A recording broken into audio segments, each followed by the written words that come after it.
Décider, changer, se relever, trouver son équilibre, avancer, dépasser ses peurs, inventer ses solutions.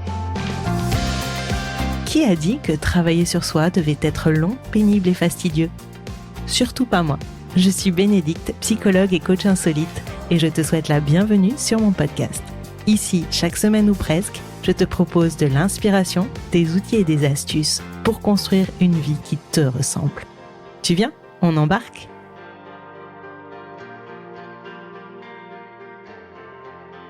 Hello, chers passagères et passagers. Je m'invite cette semaine dans tes oreilles pour te parler d'un sujet qui peut-être te touche de très près et qui, en tout cas, moi, me touche de très près.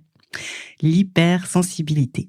Cet épisode sera un peu plus personnel car je tiens à partager avec toi mon propre parcours et les bases qui ont transformé ma vie et celle de tant d'autres hypersensibles que je préfère appeler sensibles audacieux.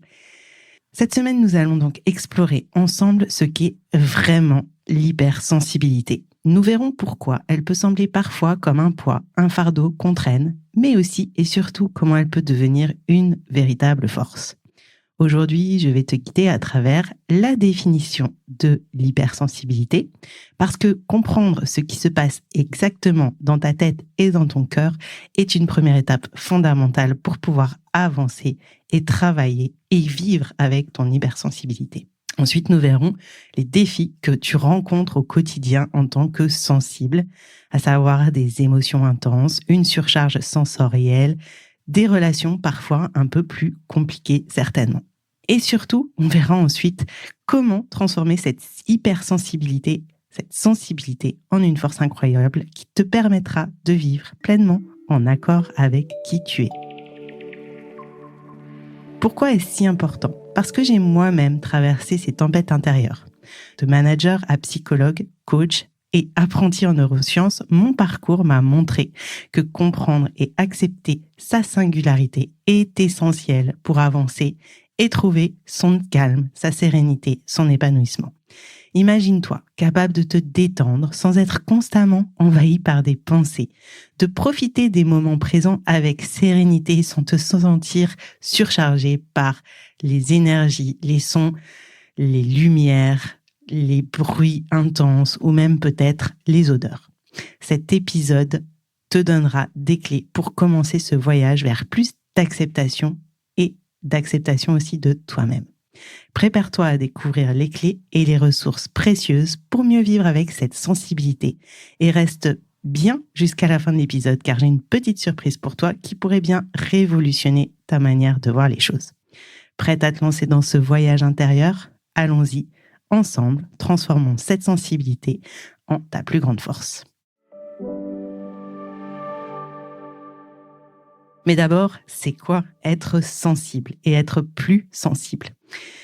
Eh bien, l'hypersensibilité, c'est un trait de personnalité qui se caractérise par une sensibilité plus forte aux stimuli internes, ceux qui viennent de l'intérieur de notre corps, et externes, ceux qui viennent de notre environnement.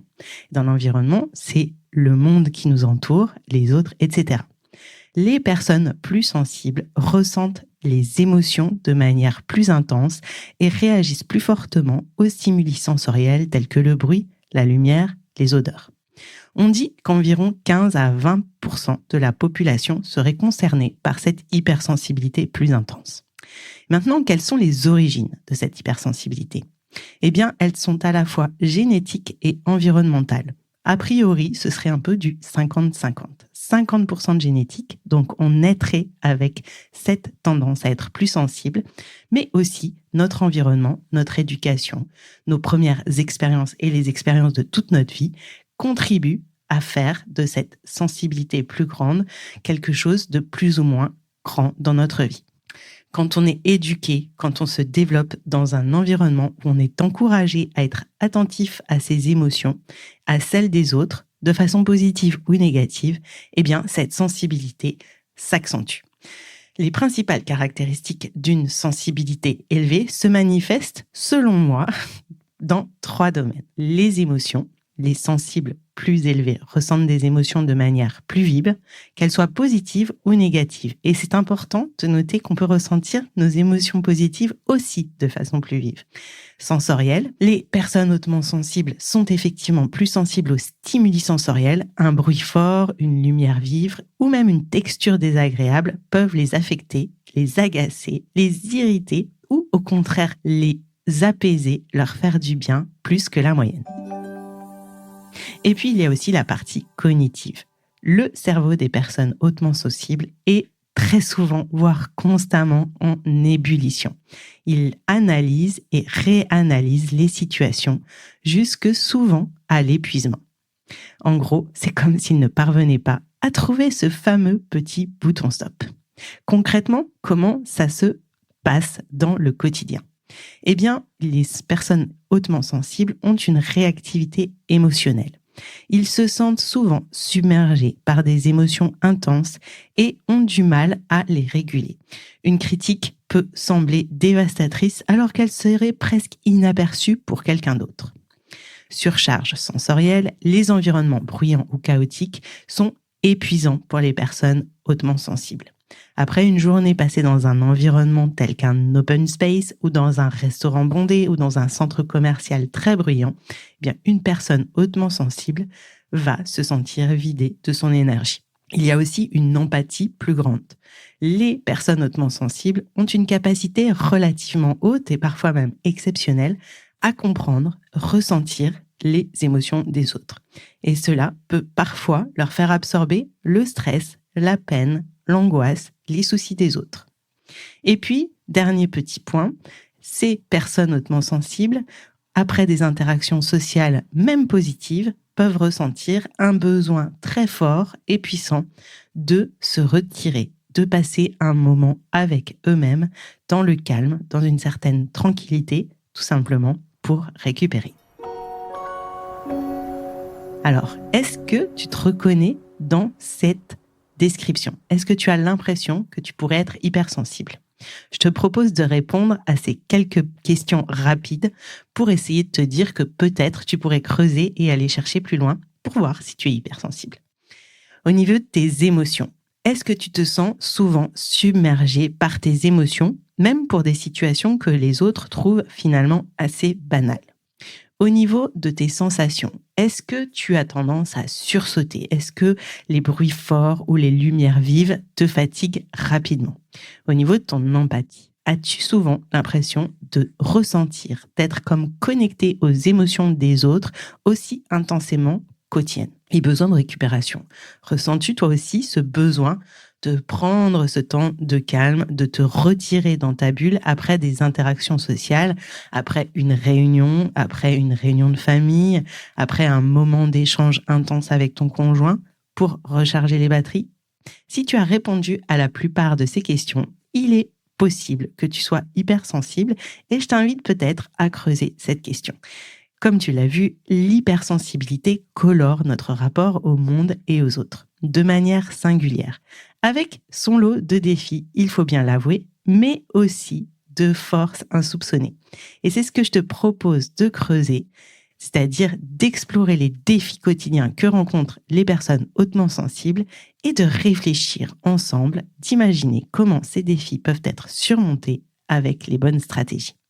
Alors, reste avec moi parce qu'on va vraiment creuser pour découvrir et faire de cette sensibilité une alliée précieuse dans ta vie quotidienne. Clairement, aujourd'hui, quand on est sensible et plus sensible que la moyenne, eh bien, il y a des moments de vie, des défis qui peuvent nous sembler écrasants, qui peuvent nous sembler extrêmement stressants, mais clairement, en les comprenant mieux, nous pourrons découvrir des moyens de les surmonter. En tant que personne sensible, peut-être que tu ressens les émotions de manière beaucoup plus intense que la moyenne. Comme je te le disais tout à l'heure, une simple critique peut sembler pour toi une attaque personnelle et une situation stressante peut déclencher une avalanche d'émotions. Je prends souvent cet exemple. Tu es au travail et ton chef te fait une remarque sur un projet. Pour une personne normosensible, ce serait juste une observation, peut-être quelque chose qu'il peut améliorer Et il n'y a pas d'émotion particulière derrière, c'est factuel et c'est OK. Mais pour toi, cela semble une remise en question de tes compétences et de ta valeur. Et là, ton cerveau se met à tourner dans tous les sens. Ton cœur bat plus vite, ton système nerveux réagit de façon intense. Pourquoi est-ce un défi ? Eh bien, c'est vrai que cette intensité émotionnelle, cette façon de tout décortiquer, conduit régulièrement à des montagnes russes émotionnelles. Et cela, en fait, sur la longueur, crée un stress qui te fatigue, voire t'épuise et te rend vulnérable. Et c'est comme si tu étais dans un cercle vicieux où finalement toutes ces petites remarques du quotidien venaient impacter ta confiance en toi, ton affirmation de soi et aussi ton niveau de stress. Et puis, tu peux avoir aussi du mal à réagir de manière proportionnée dans ces situations stressantes. Et ça peut également affecter tes relations et ta productivité. Donc, tu vois que cette réaction plus forte aux émotions peut créer des situations compliquées entre toi et toi, mais aussi entre toi et les autres. Maintenant, quand on parle des sens et d'une certaine surstimulation, comme je te l'expliquais, les hypersensibles perçoivent les stimuli sensoriels plus intensément. Donc, comme je le disais, les bruits forts, les lumières vives ou même les textures désagréables peuvent te paraître insupportables. Par exemple, moi je sais que si une étiquette d'un vêtement me gêne, elle va me gêner toute la journée et je vais finir par ne sentir plus que ça. Et c'est comme si quelqu'un enfonçait quelque chose, une petite aiguille en permanence dans ma peau. Et franchement, quand tu te dis ça, je te dis que clairement, tu vas pas passer une bonne journée et que tu vas avoir du mal à te concentrer sur quelque chose. Donc, quand tu passes une journée dans un environnement bruyant et chaotique, eh bien, comme quand tu te sens avec un pull qui gratte toute la journée ou dans un endroit où les odeurs sont très fortes et qu'elles te dérangent, eh bien, clairement, à la fin de la journée, tu vas te sentir vidé de ton énergie. Pourquoi c'est un défi ? Ça semble assez évident. La surcharge sensorielle provoque une fatigue. Une fatigue qui peut devenir extrême, qui peut même te créer des maux de tête, des contractions au niveau des épaules, du haut du dos, te faire te sentir coincé dans ton corps. Et clairement, à un moment ou à un autre, tu vas ressentir ce besoin urgent de te retirer dans un endroit calme. Clairement, à un moment, cela peut limiter tes activités quotidiennes et sociales, car tu as ce besoin de gérer ton environnement pour éviter cette surstimulation.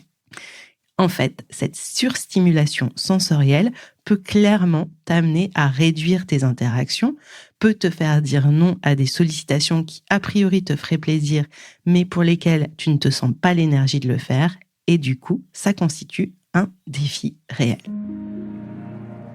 Et maintenant, au niveau des relations et de la communication avec les normosensibles, eh bien c'est vrai que c'est un défi également, parce que communiquer avec des personnes qui ne comprennent pas ou ne partagent pas ton niveau de sensibilité peut être particulièrement difficile.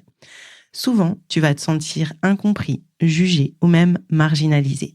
Tu organises une soirée entre amis et après quelques heures, tu as besoin de juste prendre un temps de repos avec toi-même pour du calme. Et à un moment, peut-être que tes amis ne vont pas comprendre ce besoin de te retirer et penser que tu es asocial ou distant ou qu'il y a quelque chose qui ne tourne pas rond chez toi. Pourquoi est-ce un défi ? Eh bien parce que le manque de compréhension et de soutien peut te faire te sentir comme anormal, t'isoler et donc faire monter ton stress. Tu peux aussi avoir du mal à exprimer tes besoins clairement parce que tu as peur d'être jugé ou rejeté. Donc là encore, en fait, le fait de ne pas partager le même niveau d'expérience et de sensibilité peut être un frein à tes relations et à ton bien-être au quotidien. Il y a enfin le défi de cette fameuse fatigue et du besoin de récupération. Comme je te l'expliquais, les hypersensibles, les personnes hautement sensibles, ressentent plus intensément les stimuli internes et externes. Mais ils traitent aussi l'information de façon plus profonde. Cela fait donc une double action qui est amplifiée. Donc, clairement, cela génère de la fatigue. Et les personnes hautement sensibles ont besoin de plus de temps pour se remettre des stimulations, des émotions, des interactions sociales. après une journée de travail ou des moments d'interaction, en tant qu'hypersensible, tu peux avoir besoin de te retirer pour te ressourcer, mais cela peut être difficile à expliquer à ton entourage ou à intégrer dans ton emploi du temps. Et puis même, tu peux te sentir coupable d'avoir besoin de faire ça. Parce que peut-être que même si tu te sens fatigué, tu passes un bon moment parce que tu as des interactions intéressantes, parce que tu es avec des personnes que tu apprécies, parce que les sujets qui sont en train d'être évoqués te plaisent et t'animent. Pour autant, comme tu traites tout ça de façon plus intense, eh bien, tu peux avoir besoin de repos, de te reprendre, de retrouver un peu d'énergie. Et pourquoi c'est un défi ? Eh bien, parce que, comme je te le disais tout à l'heure, eh bien, ce besoin de récupération peut être perçu par d'autres comme de la paresse ou de l'évitement par ceux qui ne comprennent pas que cette sensibilité plus intense peut te fatiguer. Et puis cela peut également limiter tes activités et tes engagements, car tu dois constamment gérer ton énergie. Alors, tu vois, il y a de nombreux défis auxquels font face les personnes plus sensibles que les autres dans un monde qui est globalement traversé par des personnes qui ont une sensibilité normale. Pourquoi ? D'abord parce que les autres ne vont pas forcément comprendre. Et puis aussi parce que toi, en tant que sensible, tu ne vas pas forcément comprendre que les autres ne fonctionnent pas de la même manière que toi. Parce que comme les autres ne comprennent pas pourquoi en fait tu es fatigué, pourquoi tu te sens autant agacé par un bruit, une odeur ou une matière qui gratte, eh bien toi, tu ne comprends pas que eux ne fonctionnent pas de la même façon que toi et que toi, tu ne fonctionnes pas de la même façon que eux. En fait, tout ça, c'est vraiment une question de connaissance de soi, mais aussi d'explication de qui on est par rapport aux autres. Alors évidemment, il y a des gens avec qui on peut le faire facilement, mais on pourra le faire uniquement quand on aura compris qu'on est sensible. Je vais te raconter une petite anecdote. J'ai compris que j'étais hautement sensible vers 40 ans. C'est un comble pour une psy, j'en ai bien conscience, mais en fait, c'est un ami relativement nouveau qui m'a prêté un livre et qui m'a dit « Lis ce livre, je pense que tu vas mieux te comprendre ». Et en fait, en lisant le livre, je me suis dit « Ah, mais tout le monde ne fonctionne pas comme ça ». En fait, moi, quand je suis dans un café et que l'odeur du café fort, les bruits, les personnes qui vont me pousser par moments ou qui vont peut-être bouger et qui fait que la lumière va m'arriver dans les yeux, etc., tout ça, en fait, ça m'impacte plus que les autres. J'avais jamais pensé que ma façon de percevoir le monde et de traiter ces informations n'était pas la même façon que peut-être la majorité des gens. Et clairement, cette prise de conscience m'a, dans un premier temps, beaucoup aidé. Ça m'a aidé à relativiser beaucoup de situations. Ça m'a aidé à reposer un regard différent dans bien des choses. Et puis à un moment, ça m'a un peu coincé. Mais ça, on y reviendra plus tard. À présent, j'aimerais explorer comment ta sensibilité peut être transformée en une véritable force. Parce que clairement, là, quand je t'ai présenté tout ce tableau, tu te dis « Ah, c'est quand même un bon boulet que je traîne. » Parce que non seulement je suis plus fatigable parce que je perçois plus d'informations, mais en plus, je les traite de façon plus profonde. Donc clairement, c'est pas simple parce que ça me fatigue et en plus, les autres ne me comprennent pas. Comment ça peut devenir une force ? Eh bien, très clairement, ce trait de ta personnalité qui parfois te semble être un gros poids peut en réalité devenir réellement une compétence que tu peux développer et sur laquelle tu vas pouvoir t'appuyer au quotidien. Dans cette partie, j'aimerais te pointer du doigt tout ce que ta sensibilité plus haute peut apporter dans ta vie. Et d'abord, je te propose de commencer en percevant ta sensibilité comme un véritable atout dans ta créativité et ton imagination. Les personnes hautement sensibles ont souvent une imagination débordante et une capacité créative hors du commun. Ça ne veut pas dire que tu es un pro du dessin ou de la musique, mais clairement, je suis certaine que tu as quelques petites ou grandes compétences créatives.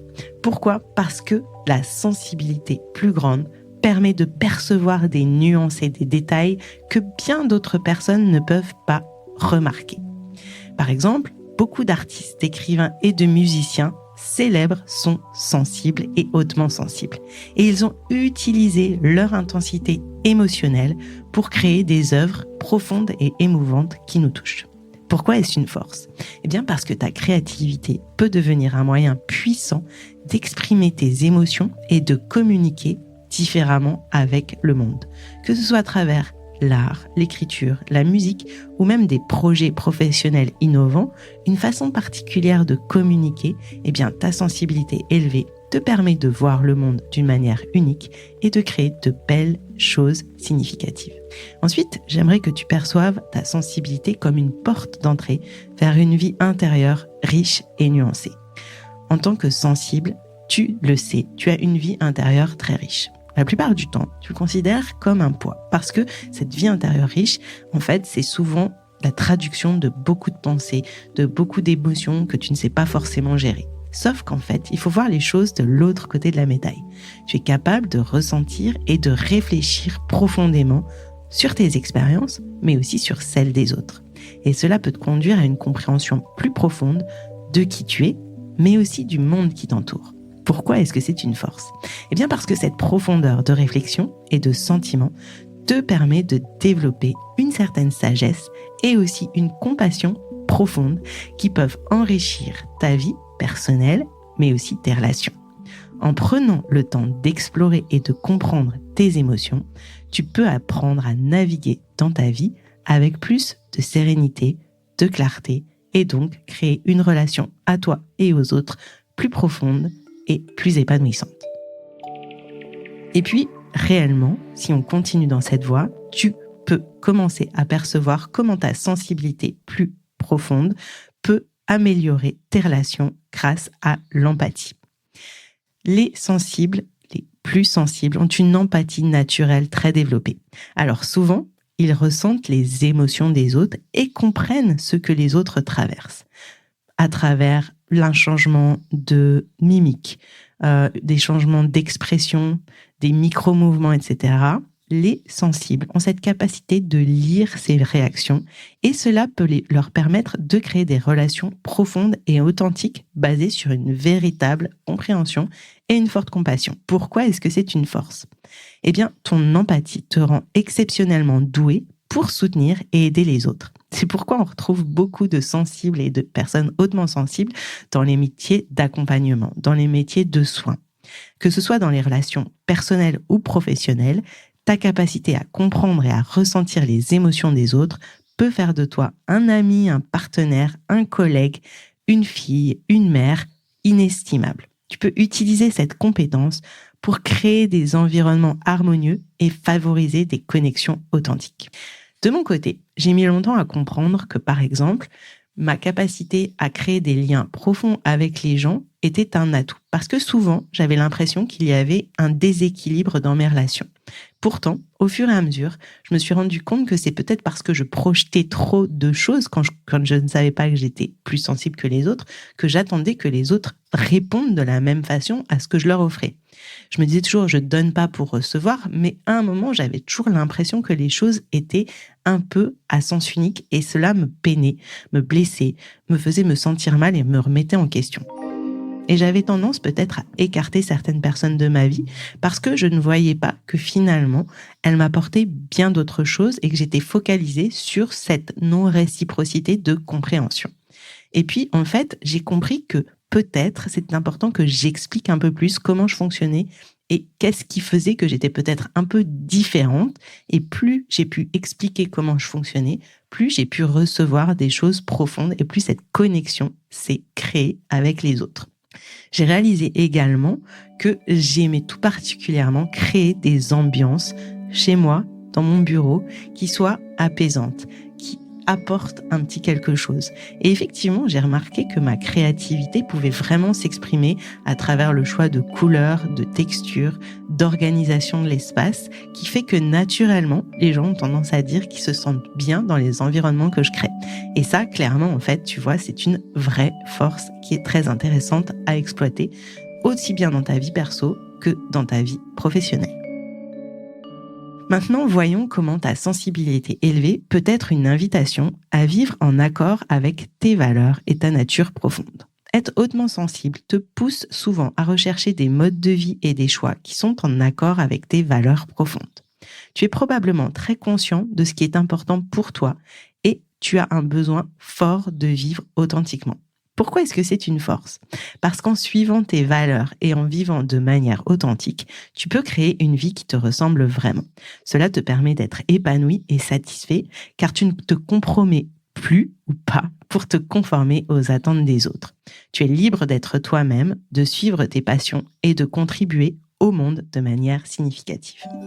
Là aussi, c'est en fait, pour moi, un peu la cerise sur le gâteau et c'est quelque chose que je commence seulement à toucher du doigt et j'ai mis très longtemps à accepter ce côté de vivre en accord avec mes valeurs et ma nature profonde parce que je me sentais toujours un peu en décalage, j'avais peur qu'on me rejette, j'avais peur qu'on pose sur moi un regard pas forcément positif et puis en fait, plus j'ai découvert mes particularité de sensible, et plus j'ai découvert que je n'étais pas que sensible non plus, plus j'ai pris conscience qu'effectivement, c'était important que je puisse exprimer cette part de moi, non seulement pour que les autres me comprennent, mais aussi pour que moi, je n'ai pas l'impression d'être tout le temps en train de nager et de me forcer à aller à contre-courant parce que j'avais peur d'être rejetée, parce que j'avais peur du regard des autres.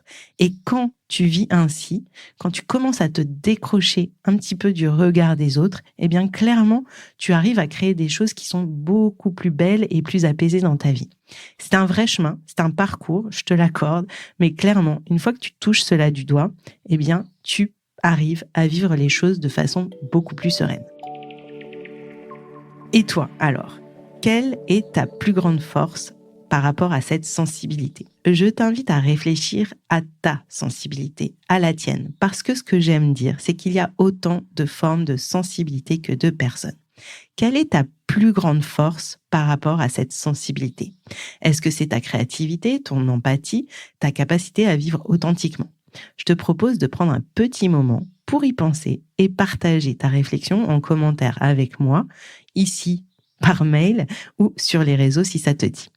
Comme tu l'as vu, l'hypersensibilité est une différence qui peut se transformer en une véritable force de vie à condition d'apprendre à la connaître, la reconnaître, l'apprivoiser et à composer avec elle au quotidien. Dans la prochaine partie de notre exercice, je vais te proposer des pistes pour comprendre comment tu peux mieux vivre avec ta sensibilité et l'intégrer progressivement dans ta vie. Première piste, mieux te connaître et accepter ta sensibilité élevée. La première étape fondamentale pour mieux vivre avec sa sensibilité élevée, c'est de bien se connaître et de s'accepter tel qu'on est. Tu me diras, facile à dire, pas si simple à faire. Et effectivement, cela peut sembler comme une évidence, mais clairement, beaucoup de personnes hautement sensibles passent leur vie à ne pas savoir qu'elles sont hautement sensibles et qu'elles ne fonctionnent pas complètement comme les autres, mais aussi à lutter contre leur nature. Et ça, c'est vraiment un gros frein pour travailler avec sa sensibilité. Deuxième astuce, identifier et respecter ce besoin spécifique de sensible. En tant que sensible, tu as des besoins particuliers en matière de gestion de ton environnement, temps de récupération, de lien aux autres. Et il est crucial d'identifier ces besoins spécifiques pour les respecter. Troisième piste, communiquer sur ta sensibilité avec ton entourage. Plus tu vas expliquer à ton entourage comment tu fonctionnes, plus ils vont être en capacité de comprendre cette sensibilité et plus ils pourront te soutenir de manière adéquate. Quatrième piste, développer tes propres stratégies d'adaptation et de protection. Pour mieux vivre avec ta sensibilité, il est essentiel de développer tes stratégies personnalisées qui ne fonctionnent qu'avec toi et qui vont te permettre de gérer tes défis quotidiens. Et si je te disais aujourd'hui qu'il existe ou presque un outil unique pour explorer toutes ces pistes et révolutionner la vie des personnes sensibles. Cet outil, je suis en train de le développer en combinant mes connaissances en psycho, en coaching, en neurosciences, en management. Et cet outil te donnera des clés pour naviguer avec plus de sérénité et confiance dans ta vie. Pour en savoir plus, il faudra rester un peu à l'écoute de nos prochains épisodes et me suivre parce que c'est quelque chose que je suis encore en train de construire, mais j'ai tellement hâte de pouvoir te le présenter et t'en parler. Nous arrivons à la fin de cet épisode et je veux te rappeler que les fondements de la sensibilité, c'est que c'est un trait de ta personnalité, que c'est des défis auxquels tu dois faire face, auxquels tu peux être confronté, mais c'est aussi une réelle force, une réelle compétence sur laquelle tu peux t'appuyer au quotidien dans ta vie. J'aimerais vraiment t'encourager à passer à l'action aujourd'hui. La première étape pour mieux vivre avec ta sensibilité, c'est de la connaître et de la comprendre.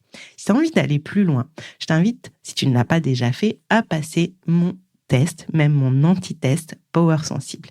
Ce test, je l'ai conçu pour t'aider à identifier tes caractéristiques spécifiques et à mieux comprendre ta sensibilité et comment elle s'exprime au quotidien.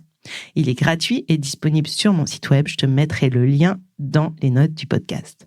Pour passer le test, il te suffit de quelques minutes et puis tu cliques sur le lien et tu te laisses porter et tu vas en ressortir avec des informations précieuses pour grandir et accepter ton hypersensibilité que j'aime pas parce que ta sensibilité, hyper, c'est pas trop.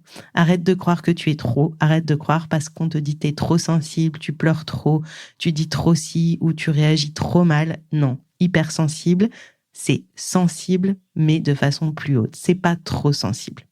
Tu n'es pas seul dans cette aventure. Nous sommes nombreux, 15, 20, voire 30% de la population. On représente quand même un certain nombre de personnes dans le monde. Et beaucoup de sensibles ont réussi à transformer ce trait de caractère en une force incroyable. Et toi aussi, tu peux le faire. L'important, c'est de continuer à avancer, comme j'aime à le dire, un pas à la fois, en prenant soin de toi et en respectant ta nature profonde. Et évidemment, je suis là pour t'accompagner sur ce chemin. Si tu as des questions ou si tu souhaites partager ton expérience, n'hésite pas à me contacter ou à me laisser en commentaire. Ensemble, nous pouvons créer une communauté de sensibles audacieux, prêts à vivre pleinement et sereinement. Je te propose de rester à l'écoute pour les prochains épisodes. Nous continuerons à explorer des thèmes qui me tiennent à cœur, mais qui certainement te tiennent à cœur. Je te partagerai des outils et des ressources pour t'aider à naviguer dans cette complexité de la vie intérieure avec confiance et sérénité.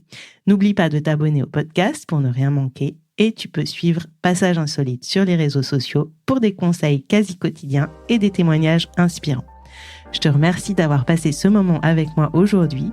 J'espère que le partage de mon expérience et cette clarification sur la sensibilité t'aura aidé à voir cette sensibilité comme une richesse. Et j'espère qu'ensemble, nous allons apprendre à en faire un élément essentiel de notre vie.